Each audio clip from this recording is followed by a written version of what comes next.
Ticket po, ticket. Ay, kuya. Uy, nag-swim ko kayo? Nag-outing kayo? Ay, oo, nag-outing kami. Bakit nakita mo sa my ID ko? Ay, hindi po pa nakita yung my ID ninyo. Ako, kuya, hindi ako galing ng outing. Ay, hindi mo nakita. Eh, paano mo nalaman na nag-outing ako, be? Sobrang halata ba na nag-outing ako, be? Ay, hindi lang po masyadong halata. Pero halata pong nag-swing po kayo. Ako, kuya, hindi ako nag-outing, ha? Hindi naman. Okay. Yung nakikita mo sa akin, nag-rejuve lang ako. Nakasubla at ako nalagay ng rejuve. Ay, kayo dyan, nag-outing din ba kayong dalawa? Abay, syempre. Ay, oo naman. Abay, kayo yung nagsuswimming. Kaya ako tatanong eh. Magkano na pala pamasahe, kuya? 1,500 po yung bayad. Lahat po kayo may bayad, ha? Pati yung tikbalang din, pati yung multo. Eh, wala akong pambayad, ha? Wala akong tao ngayon. Manong, pakibangga nga.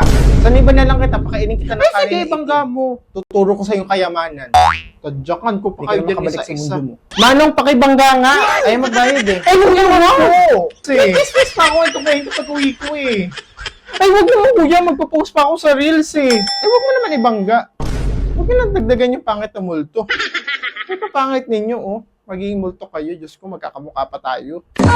A few moments later. Ayoko na ng ganitong buhay.